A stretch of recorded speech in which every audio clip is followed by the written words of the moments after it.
Good afternoon, ladies and gentlemen, and welcome to La Presse Refait le Match right here on Spectrum Television. Well, the dust has settled on the championship's first phase, with the next round set to ignite on March 23, 2025. Well, at the summit is definitely Column Sportif Dja and Lobo with a commanding 34 points, gotten from 10 hard-fought wins, 2 draws, and a stingy or a 1 defeat. At the other end of the spectrum is definitely Young Sports Academy with a meager 7 points gotten from 10 defeats. Was Big Trio obviously flipping the spectrum. 10 defeats, just 1 win and 4 draws. But beyond the game highlights, we will look at the key aspect of the beautiful game, which is refereeing. Once again, the men in black find themselves in crosshairs. From the stands to the sidelines, the chorus of discontent grows every season. Whispers of corruption and backroom deals spread like wildfire, tragically fueling violence against officials. Today, we'll pull back the curtains and dive deep into moments that defined the first phase of the Elite One Championship. Well, welcome once again. It's La Presse Refait le Match right here on Spectrum Television. It's time for me to introduce my guest on the show. I start first with Fabrice Hemou. He's a referee instructor and what they will say in French, instructeur d'arbitre. Bonsoir, bienvenue. Merci, bonsoir Oni, bonsoir à mes chers frères et collègues, Marius, Charlie et Lucas. Bonsoir aux téléspectateurs de STV. Très ravi d'être là cet après-midi. J'espère que je serai à la hauteur des attentes. Nous sommes ravis de vous avoir aussi. Sitting close to Fabrice is none other than Lucan Kemel. Luca, last week we had you as a sports analyst. Today I'm guessing we're going to say you are a former referee as well for those who do not know. Luca, sports analyst, always on the show. But today he's coming in as a former referee. Luca, welcome. Thank you, Oni. Thank you. Good evening to all the televiewers. Good evening to my panels.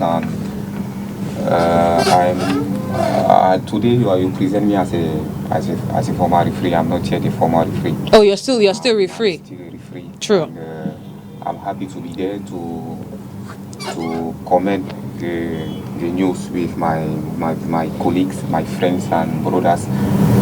We have been running all over the pitch together. We have been insulted. We have been beaten by all the supporters of football, coaches, insulted by coaches and players. Today we are together here to analyze certain things of refereeing of the football. Well, it's going to be an interesting one because a lot has been making waves when it comes to officiating in Cameroon football, and so it's definitely going to be a very good time with you all. Opposite the table, we have Moukoko Ekwalachal, ancien arbitre d'élite. Bonsoir et bienvenue. Bonsoir Oni, bonsoir à tout le panel, bonsoir également à tous les téléspectateurs de STV. Très ravi d'être là, avec les frères, avec des collègues. Déjà que on a fait beaucoup de temps sans se voir, seulement dans les crocs, dans les forums. Alors, STV m'a donné l'opportunité de les revoir, ça fait plaisir. Well, we're happy to have you all the way from Kribi. How is Kribi doing today? Oh, ça va. Je suis justement quitté de Kribi. Je suis arrivé aujourd'hui pour la circonstance. J'ai bien voulu honorer le rendez-vous. Et voilà, je suis là. Ça se passe bien. C'est pas facile. Connaissons tout ce qui ne va pas dans notre pays, mais on fait avec. Du coup, j'ai traversé les embouteillages, la mauvaise état des routes et je suis là. Okay, welcome and thanks for honoring our invite. Digi Marius is the last person, but definitely not the least. Ancien arbitre fédéral, bonsoir, bienvenue. Oui, bonsoir Yoni, bonsoir à tous mes frères de l'arbitrage. Bonsoir aux téléspectateurs. Je suis très content d'être ici pour parler de l'arbitrage, surtout de son développement avec mes frères et je pense que je vais apporter ma modeste contribution. Oui, on reste avec vous en fait. On a vu un peu des développements au niveau d'arbitrage.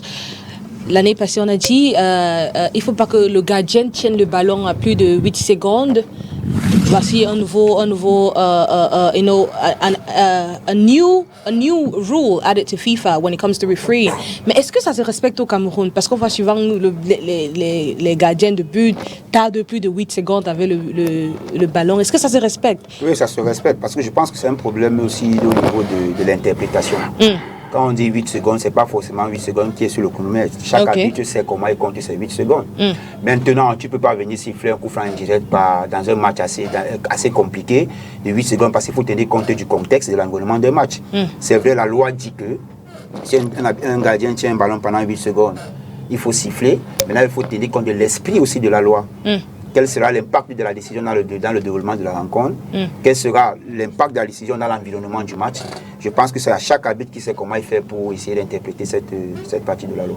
Okay, so it's left for the referee to interpret it the way they want to. Well, I guess it's time for us to get into the show. Like you know, today we have a panel of referees and it's going to be an exciting one. First of all, we start first with our first slot of the day, the Elite News.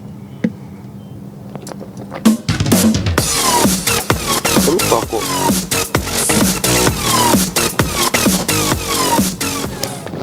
119 games have been played in the Elite One Championship this season, with a delayed game between PWG of Bamenda and Feu Vazu scheduled for this Wednesday to close the 120-game mark.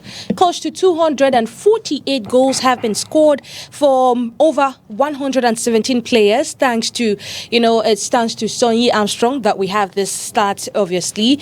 But, back to match day 15. It concluded on Sunday with Colombe Sportif of the Giant Lobo, putting an end to Panthers' invincible run. PWG stunning Coton Sport of Garoua in Garoua. Let's get highlights in this report. Match day 15 in the Cameroon Elite One Championship delivered a captivating round of football with individual brilliance shining across the league. Colombe Sportif du Giant Lobo reinforced their title aspirations with a commanding 3-0 victory over Panthers Sportif Dundee, orchestrated by goals from Luc Bidet, Severin Rodrigue Onana and Boris Ekoto. Gazelle Football Academy of Garoua continued their ascent, securing a vital 2-0 win against Feu Vazu, thanks to strikes from Sule Said Aboubakar and Serge Dora. However, the mighty Coton Sport of Garoua stumbled, falling to a resilient PWG of Bamenda side, with celebrated goals from Junior Jagba and Blaise Difortu. Tactical battles unfolded elsewhere, with Dynamo of Douala and Ice Fortuna alongside Bamboo Twos of Buda and Ask of Douala battling to scoreless draws, leaving fans yearning for a spark of inspiration. Stade de Rena of Melong narrowly defeated Young Sport Academy 2-1, with Jean Simplice Bang and Aqua Alexis finding the net for Rena, while Gaben Kevin Abo scored the consolation goal for Young Sport Academy. Victoria United claimed a crucial 1-0 victory over Aigle Royal du Mungo, courtesy of a goal from Richmond G. Finally, Canon Sportif of Yaoundé urged past Union of Douala, with Hernandez Avouzoa proving to be the match winner. As the standings take shape, Colombe Sportif du Giant Lobo leads the charge with 34 points, followed by Gazelle FA of Garoua. Meanwhile, the relegation battle intensifies, with Young Sport Academy struggling to stay afloat and several teams locked in a fierce flight of survival. With games in hand for Feu Vazu and PWG of Bamenda, the league table holds endless possibilities. The first round has come to an end, with the second round announced for March 23, 2025. There you have it. The second round will resume on March 23, 2025. That's the date we have. But for now, it's Colombe that leads the table, 34 points, first place. Gazelle, Coton Sport of Garoua. You look at the standings. Je vois que vous secouez la tête, M. Fabrice. Est-ce que c'était ça? Est-ce que tu n'es pas surpris du tableau après la 15e journée? Bien, honnêtement, pas vraiment surpris. En ce qui concerne le haut du tableau, oui. Parce que ceux qui suivent le championnat savent que Colombe, c'est une équipe qui est en train de parfaire son organisation. Parce que la performance en football, ça demande d'abord un environnement très très serein. Voilà, au sein de la Colombe, il y a les élites qui s'investissent. Il y a un programme qui est mis en place et qui est respecté. Oui. On entend moins les plaintes venant des joueurs. par rapport à ce qui se passe ailleurs. Donc l'environnement étant serein, la qualité du staff technique agréable, c'est normal que les résultats suivent. C'est pour ça que ça bouscule un peu avec les clubs qui sont habitués d'être bien organisés comme Coton et Gazelle. Donc au haut du tableau, il n'y a pas de surprise, mais il y a quand même un peu de surprise dans le bas du tableau. C'est vrai que c'est aussi surprenant que l'Union n'arrive pas à trouver ses repères, même comme ceux qui sont un peu proches pensent qu'il y a des explications par rapport aux problèmes internes de l'équipe, beaucoup de plaintes avec le départ du directeur des opérations la dernière fois. Robert Tamsi. Voilà. Donc, je pense que sur le plan de l'environnement, les résultats ne sont pas surprenants. Okay, well, not surprising results for Mr. Marius, but with you, if you had, I know behind the scenes you have this soft spot for Young Sports Academy. It's 15 games played, just 7 points, 1 win, one they got against Ice Fortuna in Bamenda. Since then, they've not been able to do anything. If you had like an advice to give them ahead of the second round, what will it be, Luca? To keep the philosophy of the game, because I hope Emin Mimbang came with a good philosophy, the promotion of the youth and the development of tiki-taka that the team used to do. Now I hope if he's faithful to the philosophy, I know that Young Sport will win games and they will maintain. Maybe they will play the top of the league. They still have 15 days to play, and they can still win games and surround and win all their opponents in the second round of the championship. Keep the philosophy of the game. I guess that's quite a risky decision to take. When you see Young Sport play, it is they have something in mind. They need. It is true that they are too young, but there is something that they are looking for. Because Mr. Mimbang knows that at the end of the season he wants to sell players, because he's a manager. He's a manager that works with clubs abroad, and the philosophy of the game of the club this year is to play the tiki-taka of Barcelona. Okay, well, let's leave Elite 1 Championship. Let's look at the Elite 2 Championship. Results for match day 11 in Pool A. We move over to results for match day 11 in Pool A of the MTN Elite 2 Championship. Well, the picture is right there. It definitely unfolded last weekend with Isosa of Limbe giving her Chico opponent a Sunday to remember, thanks to a 3-0 win over Tone Calara Club. Aigle Royal made it 2 wins in 2 outings as the team, or the second round, resumed in Elite 2 with a 1-0 win over Union Sportive of Bombang. ISFAP and Fovo Football Club of Baham played to a 2-2 draw, while Bathman United got a hard-fought 1-0 win over Edingspor, while Jico was exempted from this match day. Pool B saw Avion Academy lose at home, 0-2 to Apejes. Unispor walked over Yafut, 4-1. Gokuchunja FC registered a 1-0 win over Dragon of Yaoundé, while Hassan de Bafoussam at Atlantic Sport of Kribi played to a 0 stalemate. Let's look at the Guinness Super League. The Guinness Super League returns this weekend in Douala, and Douala is set to host the Guinness League on Sunday, March 15, 2025, where it will be between Kaiman Fi and Leke Fi at 3 p.m. at the annex of the Bepanda Stadium. The same fixture will host Cyclone versus Sontantique at 12:30 on Sunday. Not only that, Nguaikele Vision Foot will play Amazon Fab at 1 p.m. with FC Boloa to lock horns with Itabong at 3 p.m. Prior to that, on Saturday, the Fekafoot Technical Center in Oja will host Ice Hour against Jazz Sports and Eklesa against Lufmi Prof. As the women's football resumes, let's take a look at some of the kind of supporters that you will be looking at or you will meet in the stadium when you get to watch these games. We have different types, but we decided to sum up 7 types that we find in the stadium when the game unfolds. Let's take a look in this report.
well, there you have it. It's time for us to move over to the next part of the show where we talk about the games, but that will be after this transition. I guess it's time for us to talk about the games right here on La Presse Refait le Match. Well, since we've gotten over the games in the MTN Elite 1 Championship, the Elite 2, we should get into refereeing in proper. Controversy erupted, I beg your pardon, in some matches of the Elite 1 Championship following questionable refereeing decisions, leading to frustration and accusation of bias from coaches and fans, prompting concerns about the integrity of the game. Let's take a look at some of the instances in this report.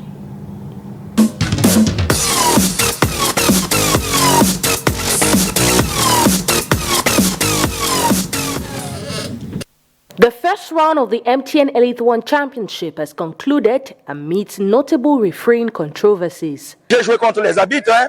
Je n'ai pas joué contre la Panthère. Mais j'accuse l'arbitre par rapport au pénalty qu'il a mis. These incidents ranged from disgruntled coaches to agitated fans, with some referees even being halted by club officials, necessitating law enforcement escorts from the field. A prime example is the match between ASR of Douala against PWG, where fans of AS believed they were cheated by the referee's decision, particularly a penalty that swung the game in favor of their opponent. Le système d'arbitrage, il faut encore le faire. Beaucoup de choses n'ont pas marché à cause de l'arbitrage. Les orgies imaginaires, même le penalty imaginaire là, puisque... Similarly, after Colombe's 1-2 victory over Bamutus of Buda in Yaoundé, Coach Agbo insinuated that the referee had shown favoritism towards Colombe Sportive. L'arbitre était peut-être à 90%. Ce n'est plus normal. Sauf on va seulement arrêter de jouer au ballon. L'arbitrage, c'était pas bon. Laurent Jam, coach of Aigle du Mungu, claimed it will be challenging to secure a win against Panthère in Banjul, citing biased officiating that favored the newly promoted team. On ne peut pas gagner un match à Banjul, on ne peut pas. Pour gagner un match à Banjul, il va falloir, c'est pas faire beaucoup de miracles. On ne peut pas gagner un match à Banjul, c'est pas possible. C'est tout sauf ce qu'on a vu. The most publicized incident involved Valentin Quen, president of Victoria United, who stopped the refereeing team following a 1-1 draw against Dynamo of Douala in Limbe, leading to his suspension for the remainder of the season. Frustration wasn't limited to coaches alone. Club administrators and fans also voiced their discontent. In multiple games, supporters openly criticized referees for alleged incorrect calls.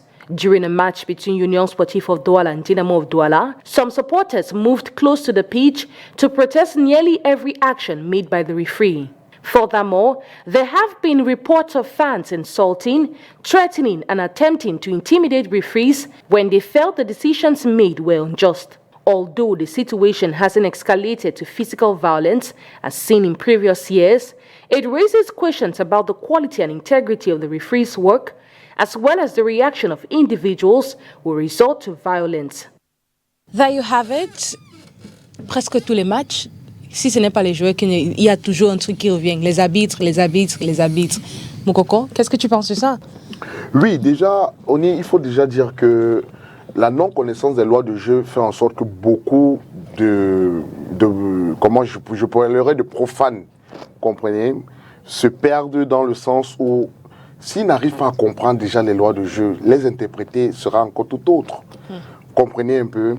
Je ne dirais pas que les arbitres sont exempts de tout reproche, mais je dirais que le simple fait qu'il y a même des entraîneurs qui ne maîtrisent pas les lois de jeu.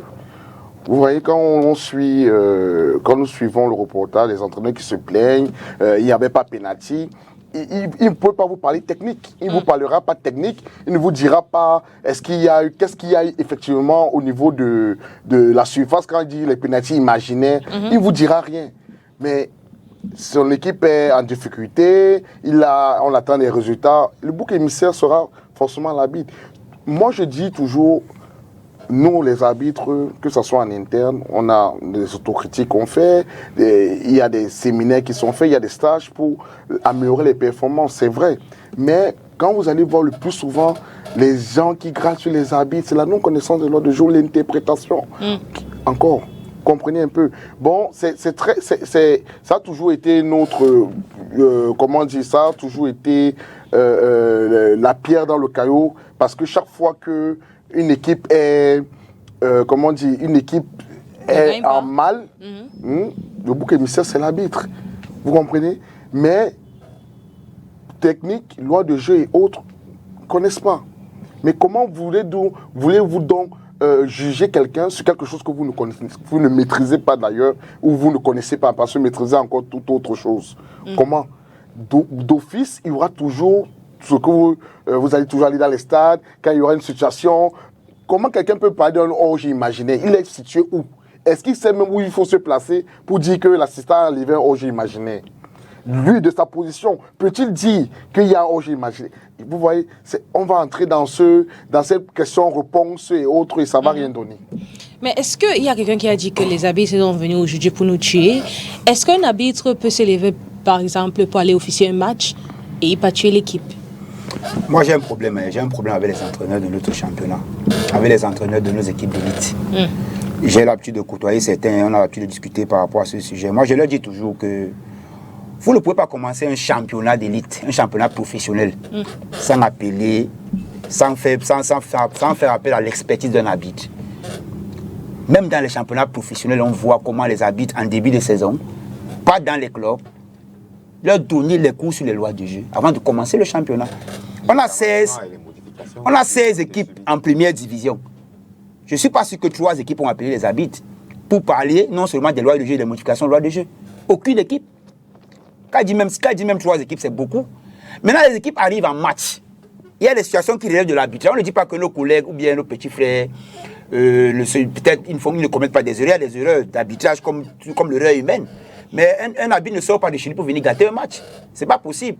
Mais donner la responsabilité de la défaite de son équipe aux arbitres, c'est très grave. Et c'est ce que la majorité des entraîneurs d'élite font. Leur équipe n'arrive pas à jouer. Leur équipe n'arrive à rien produire sur le plan du jeu. Mais dès que l'équipe perd, on accuse directement l'arbitre. Et quand on accuse directement l'arbitre, non seulement l'entraîneur qui n'a pas de preuves pour dire si l'arbitre s'est trompé ou pas, il n'est pas sanctionné. Ce qui fait qu'à la prochaine journée, ça va se répéter. Que les entraîneurs s'occupent du jeu, qui s'occupent d'avoir le résultat et qui les arbitres tranquilles. C'est là parce qu'une équipe perd que c'est l'arbitre. Quand leur équipe gagne, c'est pas l'arbitre. Je prends le cas, regardez le classement de la 15e journée. Regardez les équipes qui sont classées première, deuxième, troisième. Personne des équipes là ne parle de l'arbitrage. Je vous mets à défi. Aucune des équipes classées première, deuxième, troisième du championnat parle de l'arbitrage. C'est les équipes qui sont menacées de relégation, qui sont au ventre mou du classement, qui passent le temps à pleurer de l'arbitrage. S'ils estiment qu'ils sont frustrés par l'arbitrage pendant les matchs, qu'ils appellent les spécialistes, les instructeurs, on leur donne les cours sur les lois de jeu, tout simplement. Ils ne veulent pas appeler les arbitres, c'est eux qui connaissent tout, et c'est eux qui pleurent tous les dimanches. Vraiment, comme j'ai dit tout à l'heure, je ne dis pas que les arbitres ne se trompent pendant les matchs. Ça, même on voit les matchs de Ligue des Champions, on voit les matchs de l'Europa League, avec la VAR en plus, les arbitres se trompent, mais nos gars font beaucoup d'efforts. Il faut l'apprécier, il ne faut pas chaque fois dire que si on a perdu un match, c'est à cause de l'arbitre, c'est pas sérieux, c'est malsain. Ok, il y a les gens qui disent aussi qu'un arbitre peut être corrompu avant le match pour qu'il favorise une autre équipe. Est-ce que ça se passe aussi comme ça? Je suis avec vous, M. Fabrice. Oui, nous sommes dans une société, puis c'est dire que non, ce ne serait pas juste. Oui. Il peut y avoir des arbitres, ça peut arriver comme dans tous les corps, qu'il y a ceux qui ne sont pas de bonne moralité. Ça, c'est un fait. Mais ils ne peuvent pas être nombreux. Parce que ce qu'il faut savoir, c'est que de la même manière que les joueurs jouent leur partition, les entraîneurs jouent leur partition, les arbitres aussi jouent leur carrière. Ça veut dire que les dispositions sont prises telles que un arbitre corrompu, quand c'est avéré, on le met à côté. Il y en a qui peuvent être de mauvaise moralité, mais ils savent les risques qu'ils courent. Ça, c'est un fait. Maintenant, pour aller dans le sens de ce que les autres disaient tout à l'heure, il faut d'abord comprendre que, premièrement, chaque club sérieux doit avoir un arbitre dans son staff. Parce que comprendre l'arbitrage est un peu complexe. Il y a beaucoup de choses qu'il faut comprendre. En dehors même de la maîtrise des lois de jeu, il y a les concepts d'analyse qu'il faut avoir. Si vous n'avez pas de professionnels dans votre staff, vous allez juste avoir des appréhensions de manque de fair play. Donc, de manière générale, généralement, c'est le manque de fair play qui amène les entraîneurs à ne pas pouvoir dire que ok, j'ai fait un mauvais classement, j'ai fait un mauvais remplacement. Parfois, à la fin des matchs, vous allez voir que le supporter est contre le coach. Pourquoi tu n'as pas fait jouer tel? Pourquoi tu as mis tel? On ne va pas voir que peut-être il y en a qui se plaignent que non, les joueurs n'ont pas reçu leur prime, les joueurs ont fait si les joueurs n'étaient pas dans les conditions de jouer le match. Mais on va chercher à se reposer sur l'arbitre. Maintenant, je vais finir en disant que l'arbitrage est un job très complexe. Il ne faut jamais l'oublier. L'arbitre n'a pas une seconde pour décider. Il a une fraction de seconde. Dès qu'il y a une situation, il faut prendre une décision et la meilleure. Il faut qu'on comprenne ça. Les pays développés travaillent avec combien d'arbitres? Ils travaillent avec 6 à 7 arbitres. Par match? Par match, un match. Ajoutez à ça les moyens de technologie avancés. Ils se donnent même des secondes chances. Arbitre, viens regarder encore la vidéo pour prendre la bonne décision. Il faut voir ça. Si les pays développés ont essayé d'aller dans ce sens-là, c'est parce qu'ils reconnaissent que l'arbitrage, c'est quelque chose de très, très difficile. Il faut qu'on comprenne ça. Il peut arriver donc qu'un arbitre commette une erreur. Et il ne faut pas toujours avoir l'esprit de parler d'arbitrage quand on perd un match, l'esprit de parler d'arbitrage. C'est un manque de fair play, en fait. Absence of fair play, but you know, when we look at the global landscape, first phase of the Elite 1 has come to an end. First phase of the Elite 2 has come to an end. First phase of the Guinness Super League has come to an end. And we've not seen any referee beaten, unfortunately. Or should I say fortunately? Is that where we should we be happy over that result? Allow me to speak in French. You can. No, that's fine. Ok. Aucun arbitre n'a été battu parce que on se dirait que les mentalités sont en train d'évoluer. Les mentalités évoluent à un moment donné. Il n'y a que quand Opopo était en Ligue 2 qu'on a vu que les arbitres étaient battus parce qu'il y avait des préconsignes qui étaient données. Nous, les arbitres, ne sommes pas épargnés de beaucoup de choses. Il y a certaines choses qui sont passées dans les stades. Le fait Opopo, la façon dont Opopo a accédé en première division a fait que les supporters, et la façon dont le football est souvent même managé fait en sorte que le supporter peut croire que tel arbitre porte une consigne pour aider quelqu'un. Mais il faut dire que la connaissance est la mère des savoirs. Parce que quand, dans des pays développés, chaque équipe a en son sein, comme l'a dit Fabrice, un arbitre. Et souvent ce sont les inspecteurs, même les télévisions. Quand vous voyez les grandes les télévisions, Canal+, B-News, toutes ces grandes télévisions et radios, ils ont toujours un instructeur d'arbitre. Quand il y a une situation d'arbitre, c'est à cet instructeur qu'on pose la question et il donne la réponse pour pouvoir éclairer au public. Il y a même des émissions télévisées comme celle-ci qui parlent d'arbitrage dans le football pour permettre, qui permet de renseigner le public. Ça fait en sorte que quand il y a une situation qui se produit, il y a certaines personnes qui ne sont pas étonnées parce que ce n'est pas la première fois qu'ils voient cela. Je vais vous raconter une histoire je l'ai lu dans les réseaux sociaux et je suis sûr que cette histoire est vraie. Il s'agit de John Terry qui se confie à un journaliste qui dit qu'ils étaient en Ligue des Champions, ils étaient en train de mener. Et Mourinho, à cette époque, Mourinho l'a appelé, lui dit mets le ballon devant toi et Cahill pour vous coucher. C'est ce qui s'est passé parce qu'il est impossible qu'un arbitre mette 2 joueurs dehors. C'est ça, non? Voilà. Et quand l'arbitre est venu, il leur a demandé s'ils voulaient des soins. Les gars ont dit oui, ils veulent des soins. Les médecins sont entrés. Tout ça, c'était pour grignoter du temps. Et quand l'arbitre leur a demandé de sortir, les joueurs leur ont dit que c'est pas possible. 2 joueurs ne peuvent pas sortir. Et puisque l'arbitre aussi était ignorant, parce qu'à un moment, nous pouvons aussi, il y a certaines situations, le guide bleu, c'est près de 300 pages. Maintenant, le maîtriser, ça devient un peu difficile. Mais il y a des parties qu'on maîtrise, comme la loi 12, où tous les arbitres doivent maîtriser la loi 11. Mais là-bas, cette situation-là avait échappé à l'arbitre. C'est pourquoi les joueurs lui ont demandé de se référer à son arbitre assistant. Et quand il est arrivé, son arbitre assistant lui a dit il faut laisser, puisque la loi permet qu'on soigne les 2 joueurs sur le terrain et ils ne ressortent pas. Vous voyez, ce sont des situations que le coach Mourinho avait étudié pour gagner du temps. Pourquoi? Parce que lui, il menait. Si en Afrique, particulièrement au Cameroun, on a des entraîneurs qui ou des joueurs, des footballeurs même, qui s'imprègnent sur les lois de jeu, des supporters même qui s'imprègnent sur les lois de jeu. Souvent même, ils rappelleront à l'arbitre certaines phrases que celui-ci est en train de commettre. Okay. Well, let's listen to, the president of the Central Refereeing Commission, Foko Kamga. He gives an overview, his impression of the refereeing, the officials, what they have been doing so far in the league. Let's take a listen to him.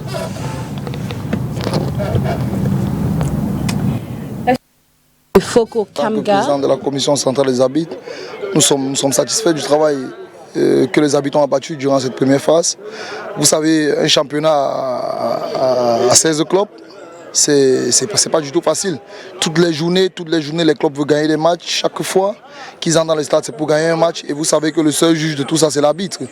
Donc, je pense que pour la phase aller, nous sommes satisfaits.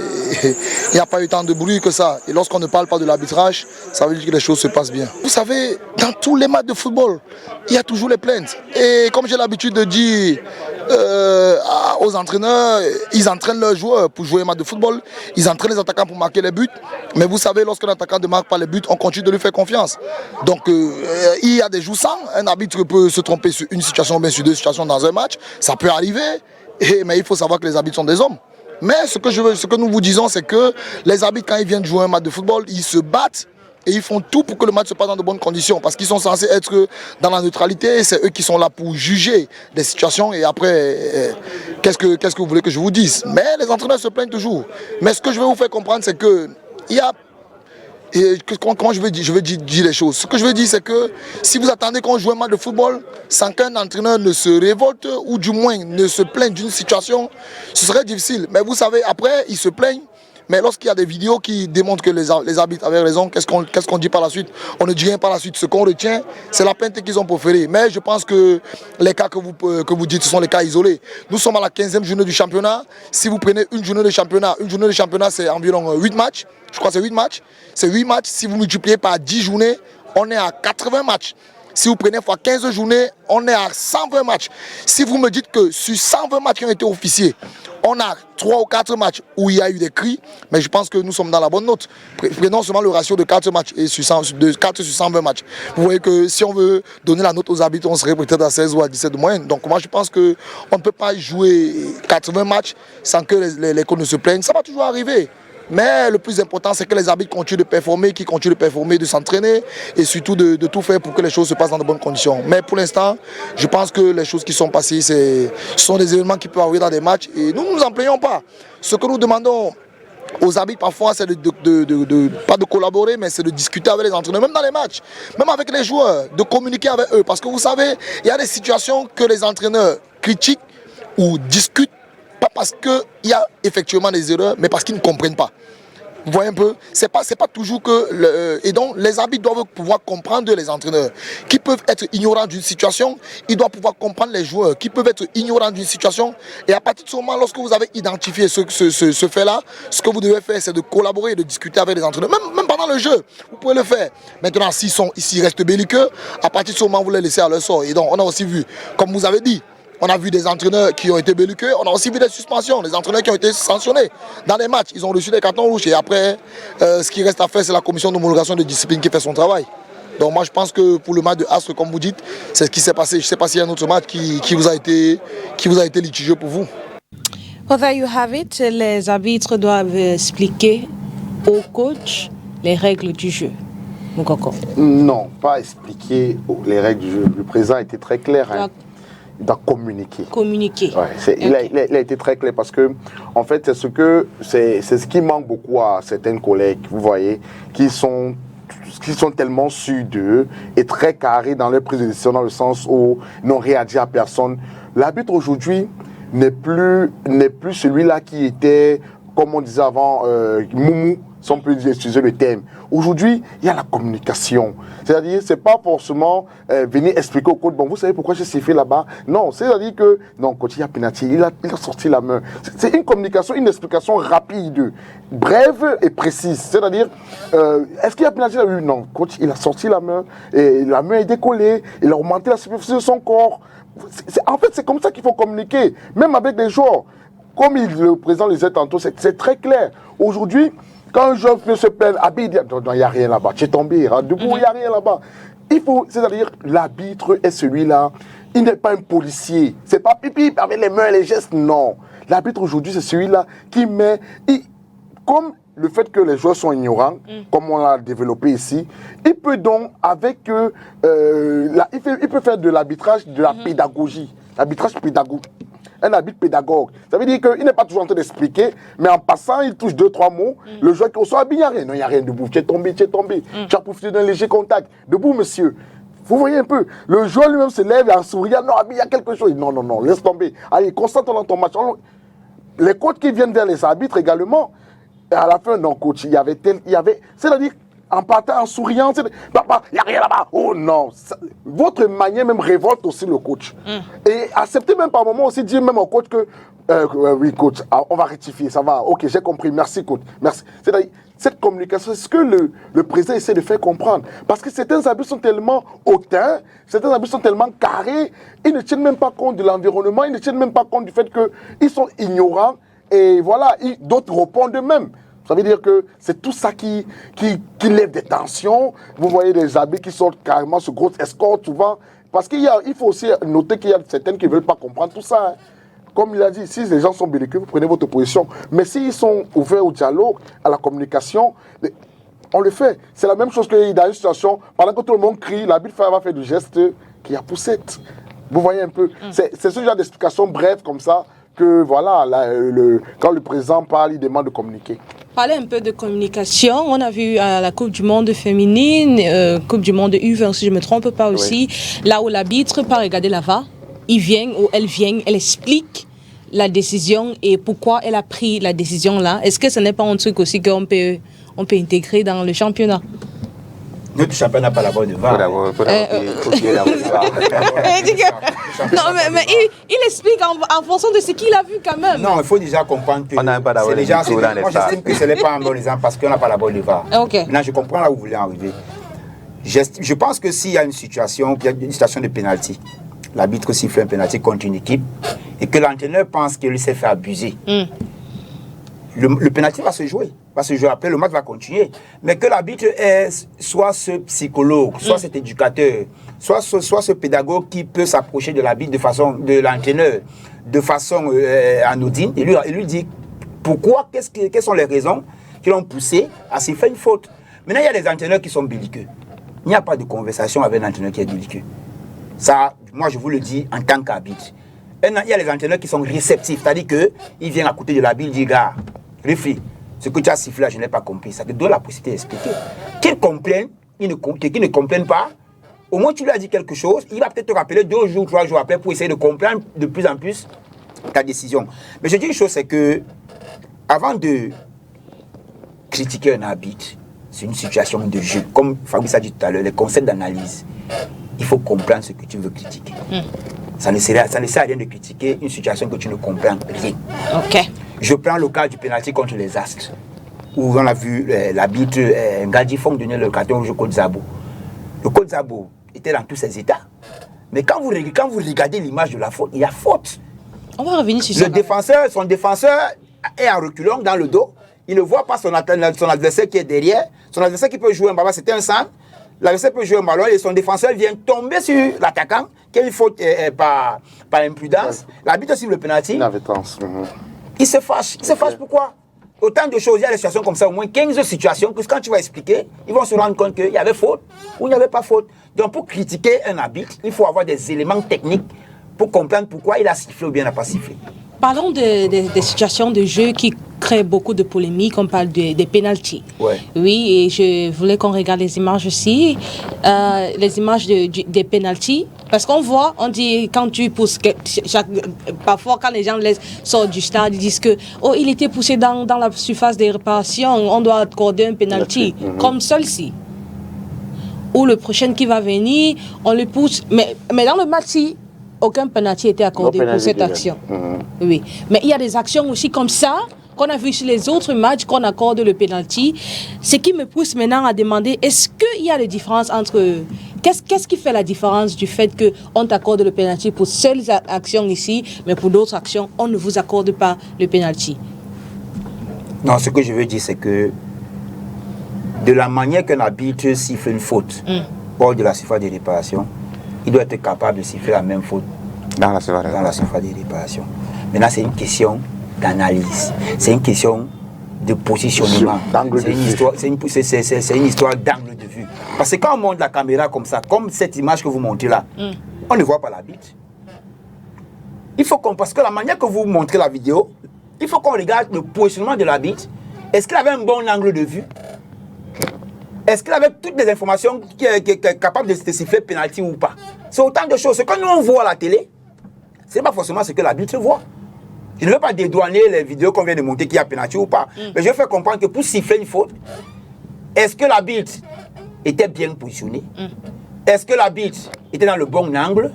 Est-ce que l'arbitre a eu toutes les informations possibles pour siffler la faute? Autant de choses. Ça veut dire que s'il a toutes les informations de façon positive, il va prendre la bonne décision.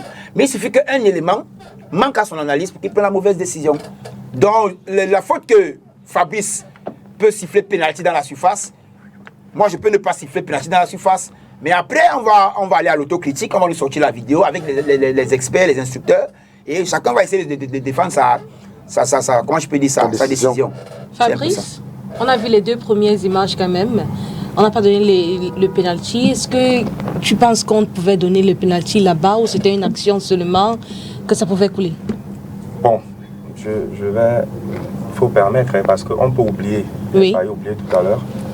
Quand on a soulevé le problème des 8 secondes, c'était ça? Oui. Voilà, parce qu'il a failli m'échapper.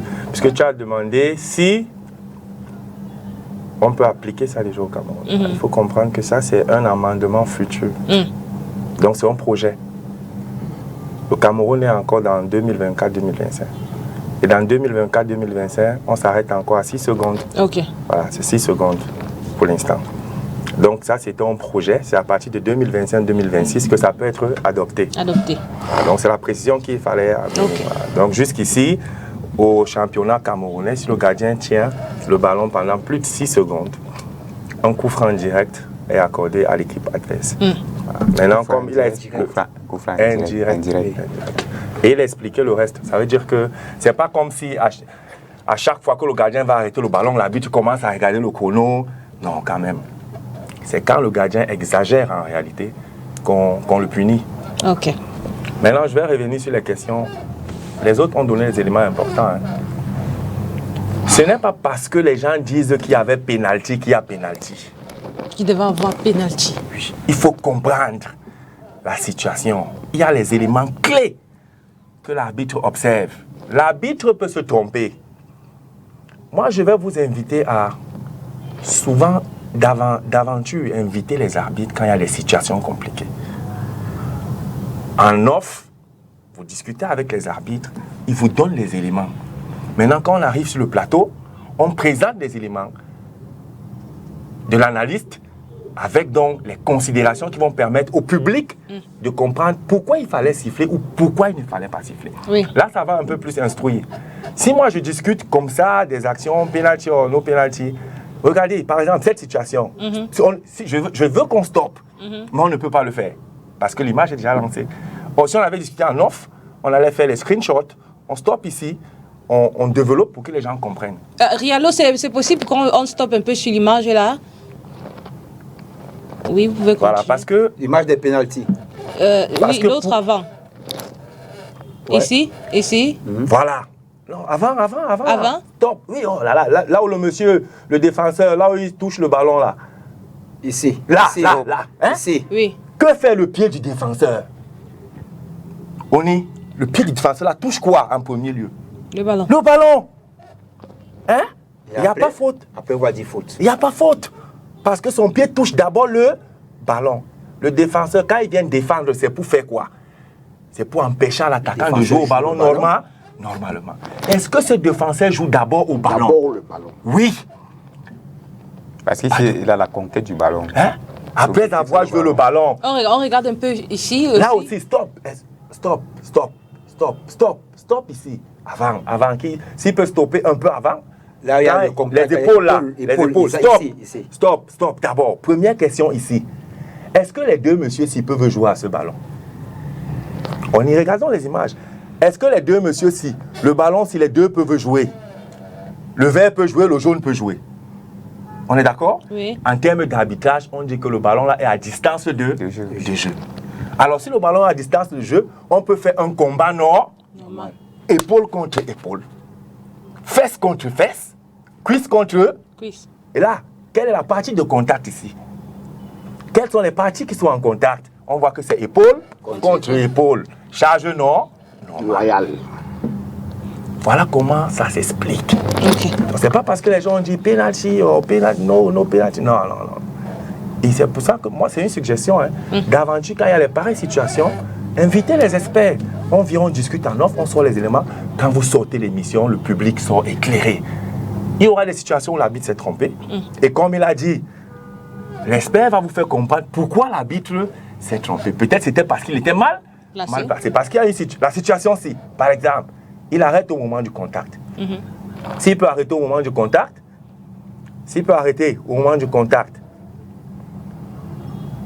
le réalisateur, s'il pouvait revenir, il arrête au moment du contact. Ah, il est passé. Il va revenir. Voilà. S'il peut revenir au moment du contact. Ici, non. Ici. Là. Regardez la position de l'arbitre d'abord. Et le contact a lieu où? Regardez la position de l'arbitre ici. Il est même ligne, the same line with the two opponents. He cannot see behind. Il doit être incliné. Il doit être décalé pour bien voir entre les deux. Est-ce que le défenseur va cogner? Est-ce que le défenseur va faire quelque chose? Donc, à partir du moment où il est mal positionné, bad positioning, wrong decision can be occur. Ok. Fabio, je voulais dire quelque chose sur cette action aussi. Oui, c'est bien vrai. Je pense que l'arbitre n'a pas la bonne décision, n'a pas la bonne position parce qu'il n'a pas fait. Comment on appelle ça? Il n'a pas cherché le bon angle. Non. Mais il a last movement. C'est-à-dire qu'il n'a pas cherché l'angle de vue. Mais quand vous regardez la situation, parce que moi je vois le ballon en l'air, je vois le joueur qui subit la faute devant le joueur qui est supposé commettre la faute. Et moi je vois le pied du gars derrière frapper. Pour moi, il y a contact. Il y a contact. Maintenant, il y a contact. Le ballon est où? Le ballon en l'air. Est-ce que le défenseur joue le ballon? Non. Donc, comme il a dit, si quand un arbitre est mal placé, forcément, il peut prendre une mauvaise décision. Mais c'est pas parce que l'arbitre est mal placé qu'il va prendre une mauvaise décision. Mais dans cette action, moi, je pense personnellement, j'assume ce que je dis, que l'arbitre a sifflé un bon penalty. Si vous voyez, il a pris du temps à siffler pour regarder son assistant pour savoir si la faute a lieu à l'intérieur ou à l'extérieur. Parce qu'il y avait le cafouillage devant lui. Comme il n'a pas pris la peine de faire un autre mouvement, un mouvement additionnel pour apprécier la faute, il a questionné son arbitre assistant du regard, d'où la décision. Et il faut aussi dire que les lignes font partie des surfaces qu'elles délimitent. Et cette faute est commise sur la ligne. Sur la ligne, voilà. Okay, let's move over to the next image where we talk about obstruction, if we can classify that as obstruction. Le prochaine image, là où on voit aussi deux joueurs en train de courir. I mean, if we can get that on the screens, then that will be nice. Ici, qu'est-ce qu'on dit en cette situation? De l'autre côté quand même. Ils ne sont pas épaule contre épaule, comme on s'est expliqué en prochain. Au moment possible du contact. Je vois la main, il y a la main du joueur en jaune. Il le tient au niveau de l'épaule, il l'empêche d'avancer. Il faut bloquer au départ là-bas. Bloquer d'abord au départ du ballon. Et aller petit à petit pour qu'on explique. Ici, tape. Ici. Là, on va doucement.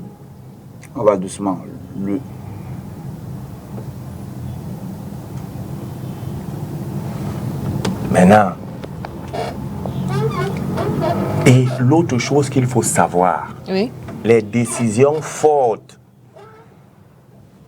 high decision referee must be 100% sure. If there is a little doubt, no fault. C'est ça le détail. Est-ce qu'il a tenu clairement le gars? Est-ce qu'il le retient clairement? On regarde le mouvement de la main là. Est-ce que le mouvement est tel qu'il retient clairement le défenseur? Voilà. Ne profite pas d'un léger contact. Voilà, c'est pas parce qu'il a mis la main légèrement, l'attaquant sent ça, il s'écroule. Est-ce que de contact. Clear? Yes, penalty. No foul. So with the slightest doubt, it's better you do not take a decision. Yes. Now let's. Je vais ajouter quelque chose à ce que Fabrice dit. Vous voyez, on voit clairement la main du joueur en jaune sur le joueur en rouge. Sur l'épaule. Sur l'épaule. Mais quel est l'impact de cette main sur le joueur en rouge? Est-ce que c'est la main là qu'on a posée sur l'épaule qui amène cet attaquant à plonger de la sorte? Il faut essayer de comprendre. Parce que regardez comment cet attaquant s'écroule dans la surface. Donc c'est cette main qu'on a posée sur son épaule qui l'amène à s'écrouler comme ça. Profiter d'un léger contact. Il profite d'un léger contact pour amplifier sa chute. Et tellement il amplifie sa chute qu'on a l'impression qu'il y a eu un gros contact qui l'a amené à s'écrouler. Donc autant de choses. Il faut que les gens comprennent que quand il y a un léger contact, léger, dans la surface de réparation, l'arbitre doit laisser le jeu se poursuivre. C'est ce qui a été fait, je crois. Oui. Est-ce que l'arbitre a sur le penalty là? Non, on n'a pas sifflé la penalty. L'attaquant, s'il doit même être sanctionné. C'est que ça fait la simulation. Mais il y a contact. Non. Dans la simulation, si tu profites d'un léger contact pour tenter de tromper l'arbitre, quand tu décides de referee, you should be cautioned. Il devrait profiter d'un léger contact ou ne pas avoir contact. Oui. Il veut tromper l'arbitre à partir d'un léger contact. Il a senti la main. Il se jette. Pourquoi? Pour que l'arbitre siffle le penalty. Revenons sur le penalty accordé à PWG contre Astro de Douala, que vous avez dit. La vidéo? Oui, la vidéo. On revient quand même sur la vidéo du penalty. On voit Zabo. Zabo, le défenseur. C'est Zabo, le défenseur, qui suit un ballon. C'est pas ça. C'est pas ça, le prochain. C'est là où on donne le carton rouge à l'entraîneur. Pas ça. Le 6e quand même. Non, c'est pas ça ici. Revenons en fait sur ça. Il y a les gens qui disent non, le prochain quand même, le prochain. Il y a les gens qui disent que, ou c'est que les gens ont dit, les fans qui sont dit après le match, qui n'a pas vu, non pas ça du tout, le 6e élément. Non. Oui, c'est ça. C'est ça. Oui. Donc, qui n'a pas vu que l'attaquant s'est placé, il est resté là-bas, il devait reculer. Qui devait reculer, mais il est resté là-bas pour causer la faute. Bien. Il faut qu'on revienne un peu l'image au niveau du centre. Vous allez vous remarquer qu'au niveau du centre, on laisse couler doucement. Vous allez voir en compte que l'attaquant est là-bas, il attend son ballon clairement. Il sait qu'il va arrêter ici. Arrêtez ici. L'attaquant attend son ballon clairement. Il a ses yeux rivés au ballon. Est-ce que l'attaquant peut jouer? On y répondait. Oui. Est-ce que l'attaquant peut jouer? Oui, l'attaquant peut jouer. Est-ce que le défenseur pouvait encore jouer, pouvait jouer ce ballon? Oui. Mais le défenseur n'a pas pu jouer le ballon. Il est venu. Il n'a pas joué le ballon. Et il est venu heurter sur l'attaquant qui pouvait jouer au ballon. C'est une faute par imprudence. Et regardez aussi la position de l'arbitre. C'est pourquoi l'arbitre est bien placé. Sa décision. Il a l'endroit requis et il est sûr de sa décision. Même dans la gestion de l'arbitre, on comprend que il est sûr de sa décision à 1500%. Il est serein et il ne doute pas. Regardez sa gestion. Il prend le last move que Fabrice est en train de dire. Oui. Il cherche là. Regardez l'attaquant qui attend le ballon. Regardez comment l'arbitre va se déplacer. Il se déplace, Regardez. Et le défenseur s'écroule complètement sur l'attaquant. Regardez. Tu vois, il est là. Si le défenseur ne touche pas l'attaquant et que l'attaquant se saisit du ballon, qu'est-ce qui peut arriver après? Une action prometteuse. C'est une action qui peut aboutir à un but. Okay. Donc il y a faute. It is careless, but it's a fault. Ce n'est pas parce qu'il n'a pas fait exprès qu'il n'y a pas faute. Il n'y a pas faute. Tu n'as pas fait exprès, mais tu as bousculé quelqu'un. C'est une faute. Qui pouvait marquer un but. Et qui était en train de vouloir jouer. Or, lui, il ne peut plus jouer ce ballon. Et il va bousculer. Et il ne touche jamais ce ballon avant de bousculer. Effectivement. C'est cette action donc que le coach, Gabriel Zabo, n'est-ce pas, s'est appuyé pour dire que les arbitres l'ont tué. Alors qu'il y avait faute.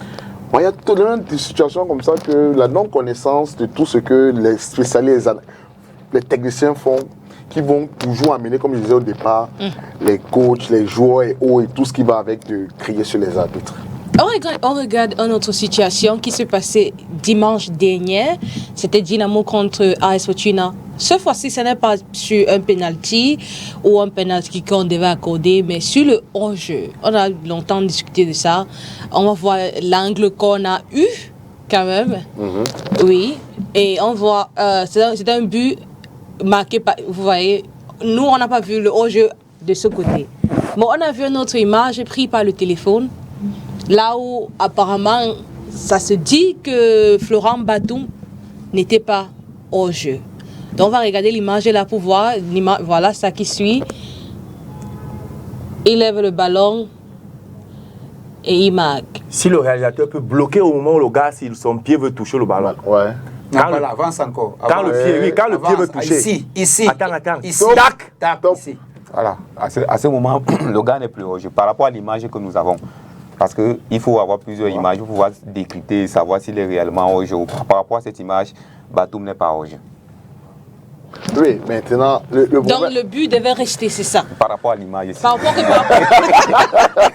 justement, je voulais en fait, quand il dit par rapport à cette image, jusqu'à là, moi j'ai toujours un problème par rapport même à toujours à cette image-là. Oui. Ça veut dire que l'image qu'on a... S'il vous plaît, il faut caler. Il faut qu'il cale là-bas. L'image que nous avons sur cette...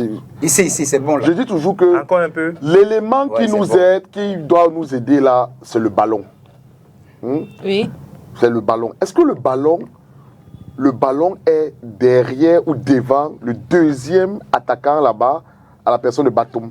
Parce que là, maintenant, on va dire est-ce qu'il est couvert ou pas. Ou est-ce que le même joueur qui est en rouge là couvre Batum? Ce sont des projections qu'il faut faire. Ça veut dire que ailleurs, peut-être en Europe, on a une ligne qui nous permet de bien... Parce que ce sont des situations très délicates. À l'œil, à vue d'œil, quelqu'un va dire non, il n'y a pas. Non, l'autre va dire il y a. Mais est-ce qu'on peut faire une projection avec une ligne qui va permettre à ce que on voit ça avec exactitude? Non. Bon. Avec exactitude, non. On ne va que faire des projections. Alors, on va penser qu'il n'y a pas au jeu. Ça va faire des... Il n'y a pas. Il n'y aura pas un 100%. Bon, je voulais dire qu'il faut d'abord qu'on parte de la définition du hors-jeu. C'est quoi le hors-jeu? C'est pour que le téléspectateur comprenne. Un joueur en position de hors-jeu quand il est plus avancé à la fois que l'avant-dernier défenseur et le ballon. Voilà. Il est plus proche de la ligne. Avant-dernier adversaire. Voilà, l'avant-dernier adversaire. Il est plus proche de la ligne de but que le ballon et l'avant-dernier adversaire à la fois. Donc, là-bas, sur cette action que nous voyons, lui, il n'est pas plus avancé. Le plus avancé, c'est l'avant-dernier adversaire. Sur l'image que nous sommes en train de nous présenter. Donc, sur cette image, le but est valable. Mais on peut vous présenter une autre vidéo où le gars est en position de hors-jeu. Il est plus avancé à la fois que le ballon et l'avant-dernier adversaire. Donc, c'est pourquoi au Cameroun, on ne peut que, sur les situations de hors-jeu, il est très difficile de se prononcer. Très. Mais on a vu... il faut, s'il peut revenir, sur l'image là. Non, c'est pas l'autre. Non, c'est ça. Il faut seulement qu'il bloque le moment de la passe. C'est pas la vidéo là. L'image du téléphone. Voilà, l'image, voilà, celle-ci. Voilà, au moment, il faut bloquer encore. Ici. Top. Aïe. Ouais, c'est bon. Super. Maintenant, moi, je veux dire, vraiment, ils ont presque tout dit. Mais on est là pour éduquer les téléspectateurs. Parce qu'on apporte des éclairages. Oui. Il faut que chacun comprenne. Charles a dit, ce n'est pas évident de dire à 100% qu'il y a hors-jeu ou pas. Si on a un seul angle comme ça. Donc, sur cet angle, on peut prendre une décision. Maintenant, ce qu'il faut amener aux téléspectateurs, c'est comprendre qu'est-ce qui va aider les arbitres à prendre la décision. C'est ce que Lucas a commencé à expliquer. Généralement, on regarde deux choses. Soit un joueur, ça peut être un défenseur, ça peut être le gardien. Est-ce qu'il y a une personne qui est au même niveau ou un peu plus avancé des goals que l'attaquant, en dehors du gardien? Parce que le gardien, c'est le dernier adversaire. Ou alors en dehors d'un autre défenseur. Le gardien peut sortir et un défenseur est derrière. On contrôle maintenant par rapport au gardien, si c'est lui qui est l'avant-dernier. Donc l'avant-dernière personne. Maintenant, non, pas encore. Ici, c'est bon. Mais si le ballon a déjà traversé, parce qu'on dit que c'est soit l'avant-dernier adversaire, soit le ballon, il faut que tu sois plus avancé que les deux. Généralement, le ballon est derrière. C'est pourquoi on regarde l'avant-dernière personne. Mais quand le ballon est devant, on regarde la ligne avec le ballon. La seule question qu'on doit se poser, c'est est-ce que l'attaquant là est plus avancé que le bas. Le ballon. Au moment où le gars s'il veut tirer, voilà l'élément qui doit amener les gens à prendre la décision. Si la réponse c'est non, il est derrière le ballon, à ce moment-là, s'il marque, il n'y a pas de hors-jeu. Mais si la réponse est oui, il est devant le ballon, là, s'il marque, il y a hors-jeu. S'il touche même le ballon, il y a déjà hors-jeu à sanctionner. Maintenant, l'autre chose qu'il faut apprécier ici, pourquoi on accorde un peu du crédit, à l'assistant, madame? Vous voyez? Oui. On a dit que qui contrôle le hors-jeu, c'est l'assistant. Il est avec quoi? L'avant-dernière. 0. Regardez l'assistant, madame. Il est aligné avec quoi? Il est au niveau de quoi? Le ballon. Le ballon. Il a le ballon, il a l'avant-dernier adversaire. Le ballon a traversé.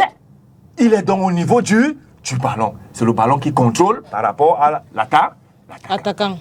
Très bon alignement, de l'assistant. Alors, à ce moment-ci, pour celui qui est chargé d'inspecter cet assistant, il lui a accordé du crédit. S'il était aligné avec le défenseur, bad job. Mauvais travail. Parce que the ball has crossed the line. Il faut qu'il soit avec le ballon. Donc, sur cette action, il faut dire que, l'assistant est un peu crédible parce qu'il est à l'endroit où il faut. Oui. Et le hors-jeu, ça va très vite. C'est une image avec plusieurs positions. On peut prendre la meilleure décision. Oui. Donc, c'est l'éclairage que je voulais apporter. Si on s'arrête seulement à le ballon est devant, là, on peut dire qu'il s'est trompé. Mais il faut tous les angles possibles pour être convaincu. Oui. Si on s'arrête à le ballon est derrière, là, il n'y a pas de hors-jeu. OK. Well, that's the action. Il a stipulé. Voilà, lui, il a trouvé que l'attaquant était devant le ballon. Okay. Well, that's it. Let's move over to another action. Well, talk about red card situation.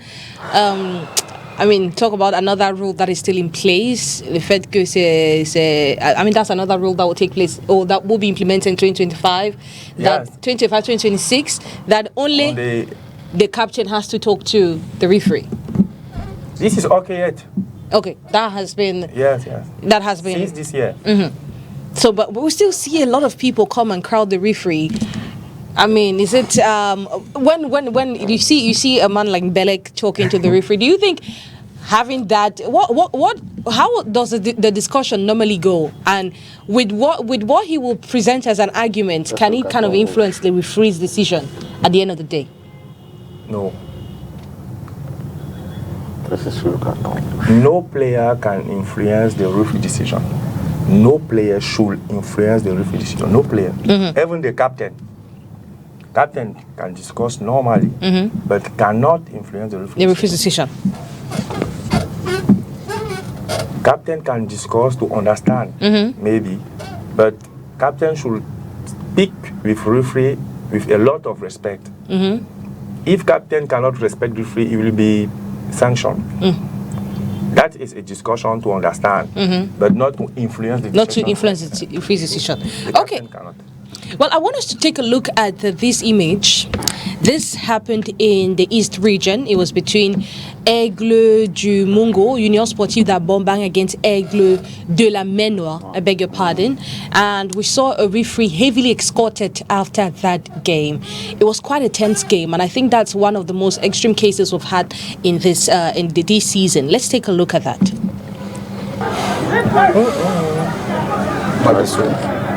Mais c'est pas dit ça. On dit que ça c'est Tchang, non? Pas de Somme. Hey. Et qu'est-ce que Somme a? Somme. Pas là.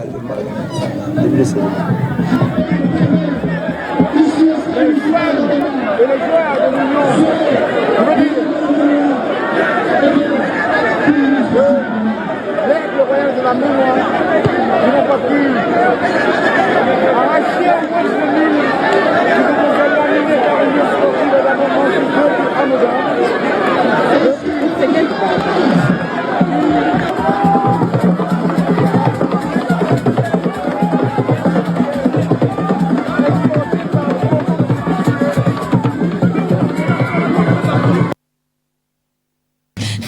Les gars s'en foutent des autres.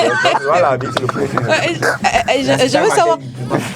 Je devais d'abord savoir, est-ce qu'il y a les villes ici à Douala ou au Cameroun que quand on envoie un arbitre là-bas, il a un peu peur? Non, bien sûr. C'est vrai que depuis 2 ans, 3 ans, ça s'est amélioré. Oui. Moi, je me rappelle quand je montais en élite en 2017, mon premier mois c'était à Bamenda. Oui. Je ne vous dis pas comment c'était difficile.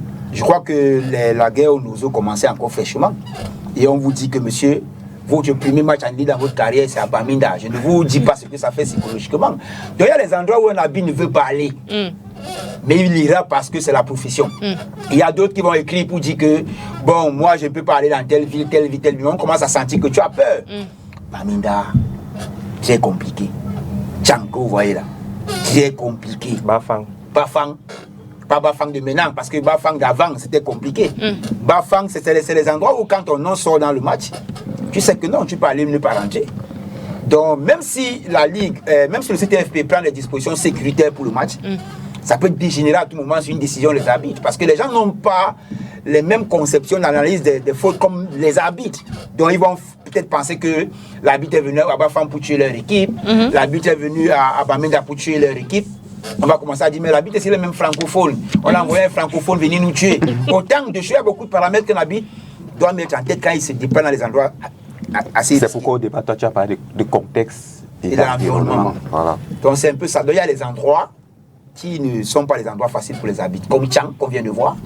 Comme Bafang. Comme Bamenda. Comme Bambili.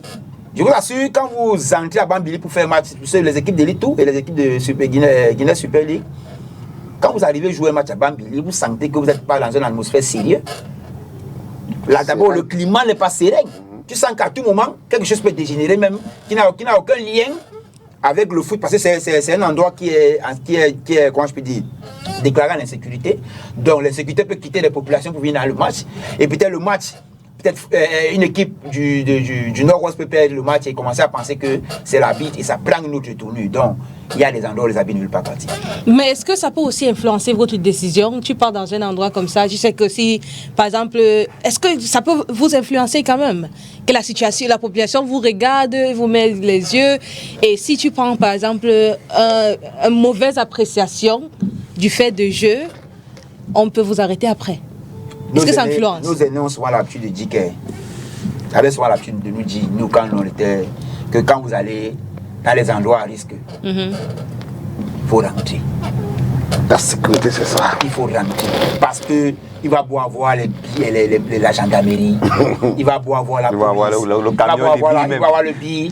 Si tu n'as pas, si ta seule sécurité c'est ton sifflet et ta façon de gérer le match, ta compréhension du match, il faut comprendre le football. Je vais jouer quel match? Je vais jouer le match là où? Quelle est la position des équipes au classement? Si l'équipe se gagne, quelle sera la réaction de la population? Si l'équipe se gagne, quelle sera la réaction de la population? Autant d'informations qu'il faut avoir pour aller jouer un match. L'environnement, le contexte. Moi, je vous dis, le match que je vous ai dit tout à l'heure, j'ai fini le match était PWG Panther. À l'époque, c'est le coach Pagou qui était coach de PWG et le coach Abou était coach de Panther. À la fin du match, 0-0, deuxième journée du championnat, j'ai vu 12 personnes devant moi. Le temps de me tourner dans ma salle, il y avait 12 personnes devant moi. Et le gars me saluait en disant, Rifi, good match, Rifi. Imaginez que c'était le contraire. Donc, tu as dit, nous sommes dans une zone de guerre. Tu siffles la fin du match, le temps de te tourner, tu vois 10 personnes devant toi, en te saluant, Rifi, good match. Imaginez que c'est le contraire. C'est ce que je suis en train de parler ici aujourd'hui. Oui, et puis il faut dire que l'arbitrage, c'est aussi. Referee should use a lot of psychology because referee is a manager managing the encounter. So I will take an example. Even the organization of the competition, the federation, used to take some advice, used to give some advice for referees to reduce some aspects. Those cannot be understood, comment je vais dire ça, easily for spectators. Referees should avoid them. For example, for attackers, deliberate hands should not be taken into account. professionnel du technique into account. Except if a goal is scored directly or immediately. But it is a recommendation for FECAFOOT referees to not apply that decision because people will not understand that an attacker has touched the ball with hand, then go, the goal is scored. Very difficult. It is the same thing when you have a match in a very complicated region. You should be careful. C'est partout, même en Europe. Un match se gère en fonction du contexte, les enjeux du match. Les enjeux peuvent être économiques même, les enjeux peuvent être sociopolitiques. Il faut gérer ça. Je vais jouer dans une région difficile. Là-bas, les gens ne connaissent, ne cherchent même pas à regarder les matchs. Les gens ne connaissent pas les lois. Alors je fais attention. Comment je gère mon match. Je joue dans un environnement, dans une ville où tout le monde. Et vous savez, je vais aussi dire que tout ça, les choses là ont beaucoup diminué, hein, comme ils ont dit. Mais avant, on citait Bafa, on citait Bamenda, on citait. Mais maintenant, c'était même Bouddha. Hein? Même à Chiang, il y avait Bouddha aussi. Mon père a failli me voir la mort à Bouddha. Maintenant, c'est rare, c'est rare. Pourquoi il y a la télé partout, les gens voient, les gens apprennent, les gens comprennent un peu mieux. Et les gens ont les amis à arbitre, les gens ont les frères à arbitre. Donc ça fait que l'animosité là a quand même beaucoup diminué, sans compter le fait, comme il a dit, au championnat professionnel, de toutes les façons, il y a quand même un minimum de sécurité. Il y aura quelques policiers au stade, des gendarmes. Donc ça fait qu'au niveau de la sécurité et l'agressivité, ça a quand même diminué. Okay, it may have reduced, but it's still recurrent. What can be done, Lucas, so that can be, eradicated completely from the stadium? Educate the spectators. The spectators, the media, you have a contribution to play. You should be organizing the program like this to call for the referees and the inspectors to come and educate, to come and according to the team to develop and put something in the head of the spectators. Today, most of the time, those who are committing disorder and trying to beat referees are those who have bet on the match. When you see somebody who have bet, who has bet, the only things that he wants is that the team that he's supporting must win the game. And when there is not a favorable result for him, the next thing that he will do will be to be aggressive against the referee. And the other thing is that the management of the federation, when you are direct and you don't support the team, this thing will not happen. When the supporters know that this team is the team that is always helped by the federation to win the championship. Each time the referee will be faced insecurity because each time that they will play, they will come and play the match of that team. The supporter will think that the referee who are coming are there to help the team to win the game.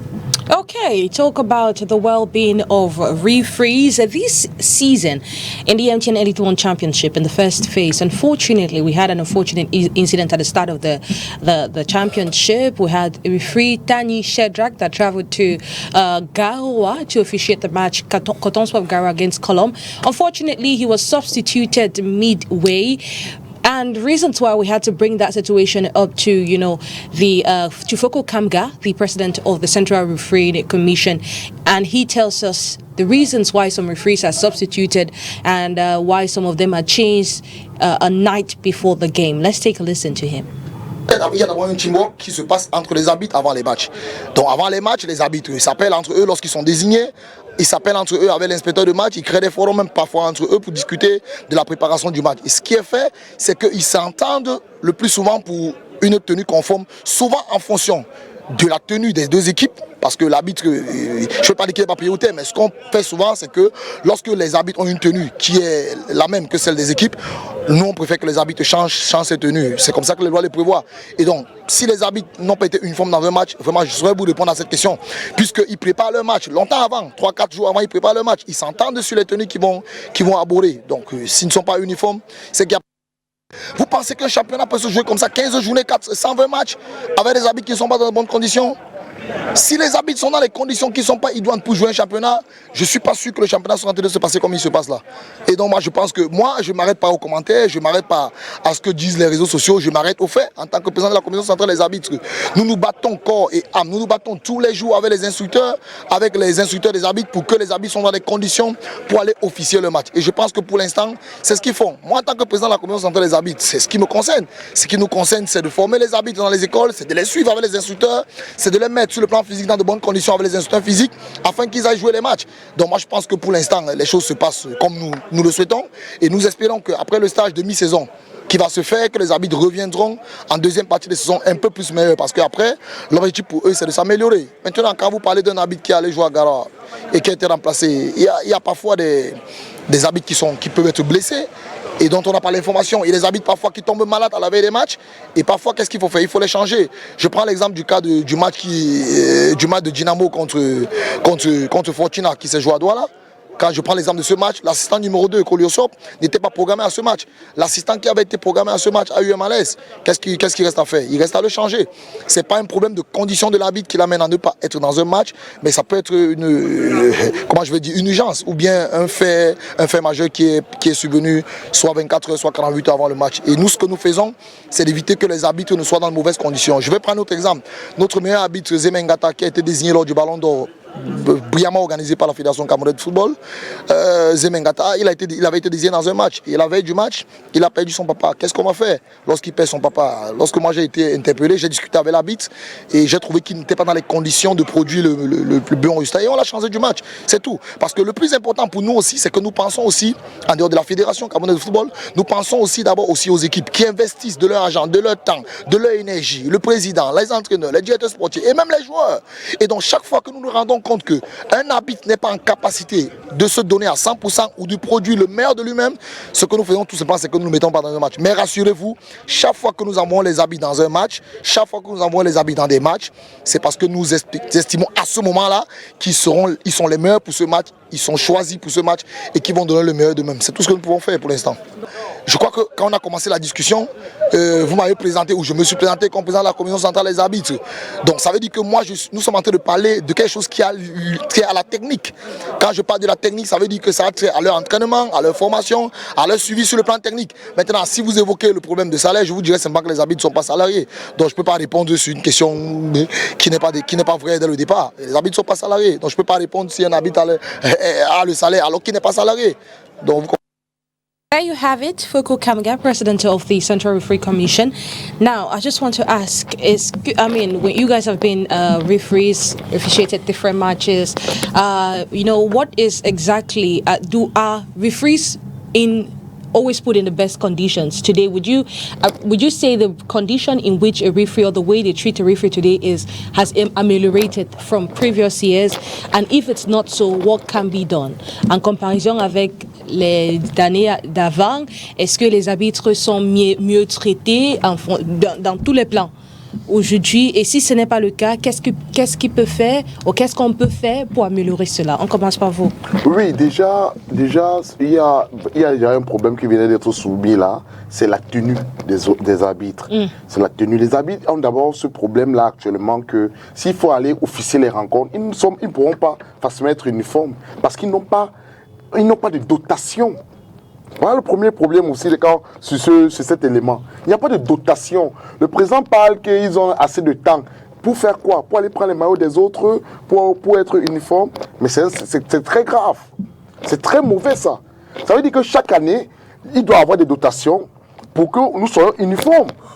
Okay? Donc les arbitres ne sont pas prêtés pour les autres pour voter? Quand vous voyez donc qu'il n'y a pas les mêmes couleurs, oui. Quand vous voyez comme l'élément qu'on a présenté, ils n'ont pas tous les mêmes couleurs, ils n'ont pas les mêmes styles. Chacun va venir avec son rouge, l'autre va venir avec son rouge, ça va faire rouge, rouge, rouge. Chacun a son rouge, ça donne quoi? Ça donne plus du rouge. ok, où vous allez voir des rouges, et vous allez voir du noir, c'est problématique. Ça, c'est le premier point. Le deuxième également, maintenant, c'est les conditions. Ça veut dire, on dit, l'ouvrier mérite son salaire. Donnons toutes les bonnes formations à ces gens.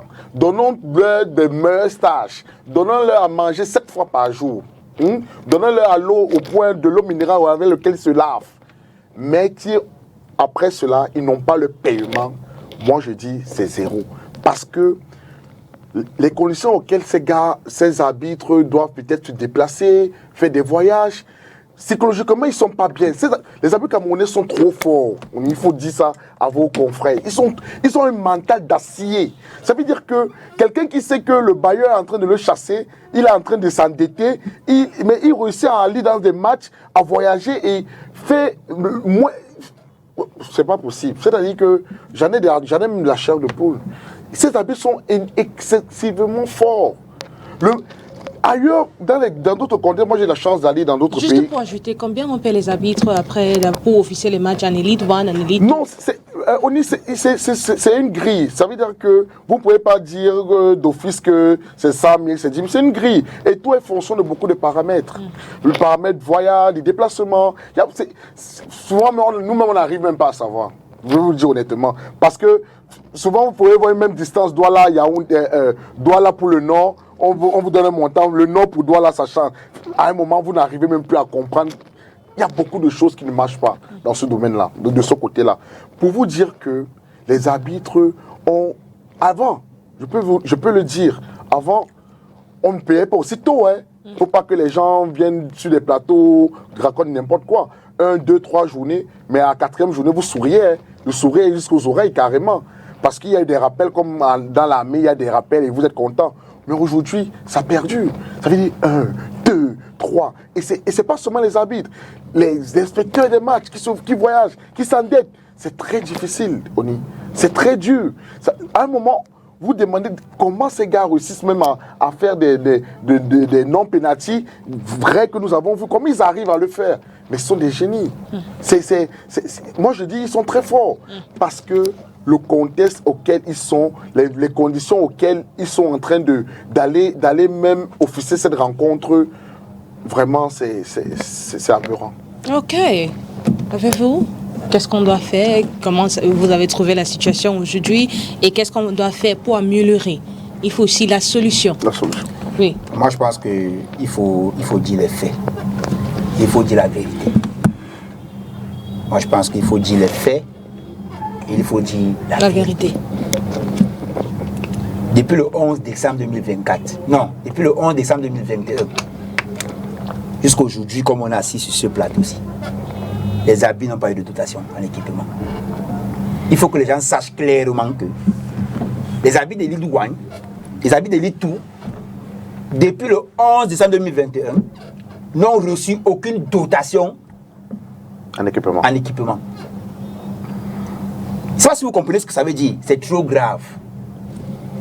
Les arbitres d'un championnat professionnel n'ont pas de dotation en équipement. Elite 1 et Elite 2. Ça veut dire que quoi? Ça veut dire que quand il y a un match Dynamo contre Fortuna, si je dois officier le match, c'est moi l'arbitre, Ndjigi Marius, je n'ai pas le rouge, je vais appeler Eumou Fabrice au téléphone. Car donne-moi un peu ton rouge là, s'il te plaît. Je vais aller faire le match de Dynamo. Si je veux le bleu, Lucas, tu as le bleu, non? Donne-moi le bleu, je ne vais pas faire le match de Dynamo. Mon coco, tu as le gris gaman, oui, s'il te plaît, je veux ton gris gaman. Première division, championnat professionnel. C'est le premier gros problème. Et après, je rentre du match, je lave le maillot. Je prends la moto de village pour Bonabéry pour aller remettre le maillot. Si je meurs. et quand même tu n'as pas payé. Je suis encore au niveau de l'équipement. Le président de la commission centrale, qui est notre grand frère, nous tous comme on est assis là, il a dit que si vous voyez quand il veut parler d'argent, il est mal à l'aise. Parce qu'en réalité, la commission centrale, ce n'est pas son rôle de payer les arbitres. Ce n'est pas le rôle de la commission centrale d'habiller les arbitres. Son rôle, c'est la formation, l'entraînement, la promotion et la promotion des arbitres. Le développement, c'est pour l'officier de développement de l'arbitrage qui est M. Ouam Jean-Marie. Mais lui, il faut qu'on ait sa commission, c'est la formation, l'entraînement et la promotion des arbitres. Ce n'est pas lui qui doit vêtir les arbitres. Ce n'est pas lui qui doit payer les frais de match des arbitres. Comment vous pouvez estimer que nous sommes à la 15e journée du championnat? Les arbitres n'ont que reçu le paiement d'une seule journée, qui est la première journée. Il y a 14 journées impayées. Et la saison dernière aussi n'a pas été payée. Par match, il y a 8. Par journée, il y a 8 matchs. Faites 8 matchs x 14. Et nous sommes à la dernière année du mandat de cet exécutif. Donc depuis la première année, il y a les matchs impayés. Première saison, match impayé. Deuxième saison, match impayé. Toutes les divisions confondues. Troisième saison, match impayé. Quatrième saison, match impayé. On fait seulement de payer 2 ou 3 journées. Ça, c'est en élite. En région, c'est la catastrophe. Au département, c'est la mort. Au département, c'est la catastrophe. Quand le président dit que les arbitres sont sous... C'est-à-dire que les arbitres pas diriger les matchs sont soumis à de bonnes conditions. Lui parle de ce qui concerne son département. Parce que lui fait son travail. Détecter les talents, former les arbitres, faire des stages, former les instructeurs, former les inspecteurs. Dans son rôle, il fait son rôle. Mais est-ce que si on tend le micro aux arbitres de première division, c'est-à-dire qu'en back-office, dans le noir, on lui demande est-ce qu'il est content, librement, avec les appareils détecteurs de mensonges, on va se rendre compte que les arbitres ne sont pas contents. Un arbitre ne peut pas quitter, il parlait de Tani Chandak tout à l'heure. Un arbitre ne peut pas quitter le Limbi. Pour le Nord. Même si on dit qu'il était malade. Sans Ajax. Je n'ai pas compris. Vous savez que je ne comprends pas trop bien la. Vous savez qu'il s'est écroulé à Garoua. Vous savez qu'il s'est écroulé à Garoua, Tani Chandak. Non, on l'a changé. On l'a changé pourquoi? On l'a changé. Parce qu'il s'est écroulé. Il s'est écroulé. Non, bien. Je veux dire quoi? Je veux dire que sur le plan de la formation, sur le plan technique, sur le plan didactique, les arbitres sont outillés. Ils ont toutes les informations nécessaires pour faire bien les matchs, pour jouer bien les matchs. Mais ça ne suffit pas. Il faut l'équipement. Il faut le paiement des Belgiens. C'est ça qui concourt, n'est-ce pas, à une bonne performance. Okay. Tout à l'heure, le frère Chaillet a dit que les arbitres camerounais sont très forts. L'arbitre camerounais actuellement n'a pas l'équipement. L'arbitre camerounais actuellement n'a pas l'argent. L'arbitre camerounais actuellement n'a même pas l'accompagnement de la VAR. Et quand il se trompe sur une décision, on va la lever facilement. Ou bien peut-être, on va peut-être sous-soir à une suspension, ou bien donner 2 matchs, 3 matchs. Non, il y a beaucoup de choses qu'il faut tenir. Comment vous pouvez imaginer qu'un arbitre qui doit aller jouer un match qui va aller jouer un match à Kribi, ou bien à Bamenda, dort à l'agence. Vous serez réveillé le matin du match à aller jouer, vous savez ça? C'est compliqué. Vous savez ça? Ou bien l'arbitre arrive à Douala, il appelle Moukoudia ou Moukobon. Je dois dormir un peu chez toi là pour faire le match de matin. C'est sérieux. Voilà. Merci beaucoup. Juste rapidement, dernier mot pour qu'on clôture. Oui, bon, dernier mot, je vais juste apporter un petit truc. On est dans un plateau sérieux. Donc, il y a les petits détails. Ils ont dit l'essentiel. Sur le plan technique, les arbitres ils sont bien à l'aise techniquement parce que la commission fait les efforts pour que sur le plan technique, que les instructeurs soient bien recyclés et que les arbitres soient bien recyclés. Maintenant même, il y a les instructeurs presque partout pour que les arbitres soient vraiment suivis. Il y a un bon travail qui est fait là-dessus. Tout le monde sait que le problème du football camerounais actuellement, c'est l'argent. S'il y a l'argent, vraiment, le football camerounais va exploser. Mais les arbitres d'Elite One ont eu la dotation en maillot en 2022. Un maillot de couleur noire, je crois. Ok, et Lucas? Non, c'est que moi je n'aime pas. C'est que moi je n'aime pas souvent, c'est la politique. Ce que moi je n'aime pas souvent, c'est la politique. Les arbitres n'ont jamais eu l'éducation. Okay. Well, thank you so much. We're going to continue this discussion next time. Thank you everybody for staying tuned. Referees need their money, they need equipment, and hopefully those in charge of that body can make this available. Thank you. See you next week. Have a wonderful time. Bye-bye.